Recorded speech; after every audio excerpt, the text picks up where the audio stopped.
Questão 4. Banca FADESP, ano 2018.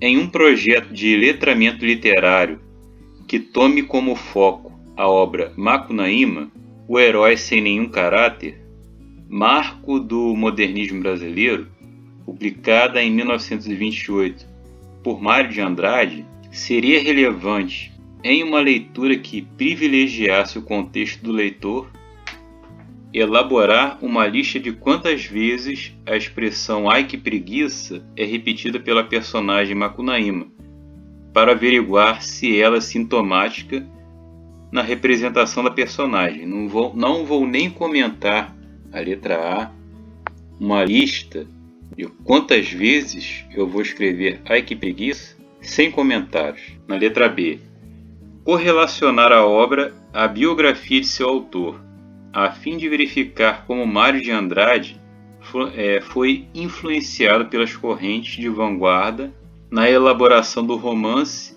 e por que ele o subintitulou de herói sem nenhum caráter.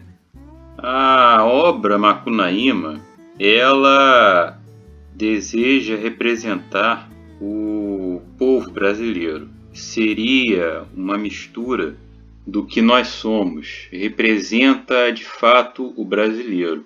Para eu comparar essa obra com as correntes de vanguarda que são os movimentos europeus, creio que essa não seja a melhor obra para tal.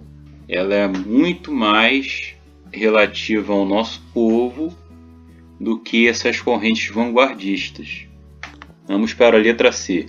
Elaborar um levantamento das expressões populares presentes na obra, a fim de verificar em que medida Mário de Andrade cumpriu o que os modernistas pregavam nos manifestos literários.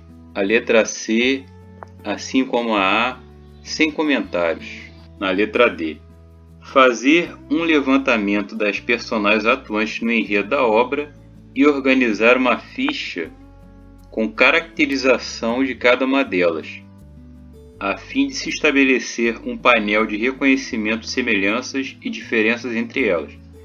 Se eu trabalhasse com mais de uma obra de Mário de Andrade, inclusive de outros autores, não somente da escola modernista, mas de outras escolas, e levantar ficha de personagens comparando um ao outro ou comparando os enredos, é válido, mas somente de uma obra é perda de tempo. E na letra E, proceder a um levantamento das lendas, parte do nosso povo, dos ditados populares, das quadrinhas, a fim de verificar o reconhecimento do aluno de parte desse material e, assim, discutir a questão da identidade nacional proposta pela obra.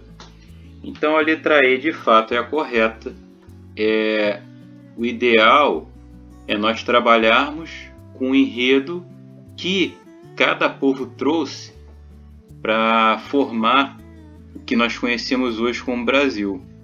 A letra E é a resposta.